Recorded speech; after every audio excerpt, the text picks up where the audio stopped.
I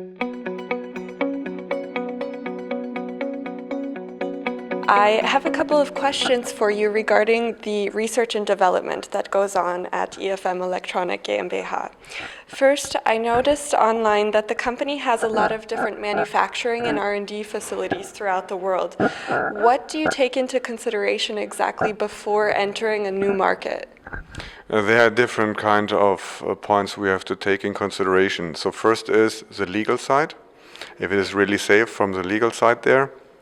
On the other hand, where are the opportunities in the market? Also, if we have to export the goods which we are producing there, which we are developing and producing there, so that's the main reason in this way. And also, the cost-wise. R&D costs money, product development costs money, and the production costs money. So in this case, we decided the US, because it's easier for us to be in the US market with our own production, because we have to produce some products especially for the US market. On the other hand, we have built up a new production line in Romania, which will start, I think, end of the next year.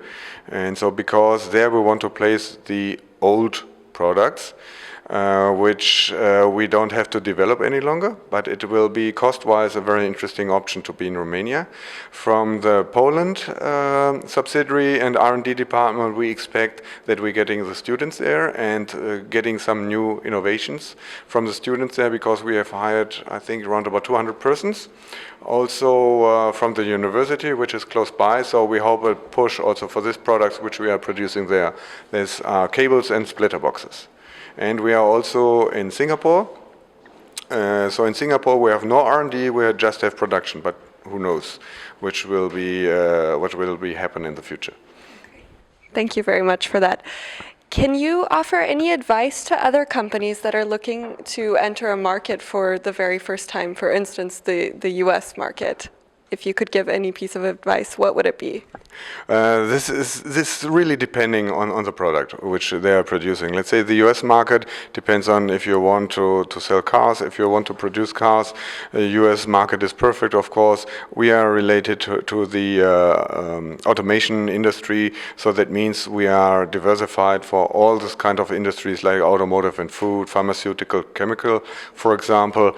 Whoever will decide to produce in the US market, he has to know that these people have another kind of behavior in this way. They are speaking English, yes, that's right, but they are not European.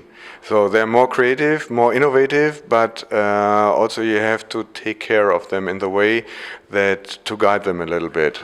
If they want to do something special, you please don't stop them, but also guide them a little bit in this way. So for me, the US market is interesting, but it's really depending on the product, also where your location site will be. If it's software, okay, no question about this, could be Silicon Valley.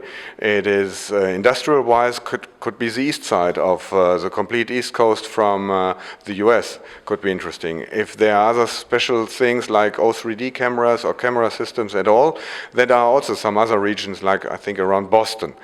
So it really depends. Maybe that a supervisor or a consultant can help you to look into this kind of still emerging market, I have to say. And in your opinion, what is the benefit exactly of innovating, so developing or manufacturing in close proximity to the customers? This is easy because you have to know the demands of the customers, and if you produce what they want, you can sell. So this is, let's say, the easy answer. On the other hand, maybe you don't have to develop and to produce for each customer their special made product. You have to really take care that not to product that you have a product which fits only for this customer. It has to be a market for this. And so in this case, what we try to do is, if a customer is coming to us and have a special demand, that we are looking, does it make sense to develop? Does it make sense to produce? And has it to be a custom-related product?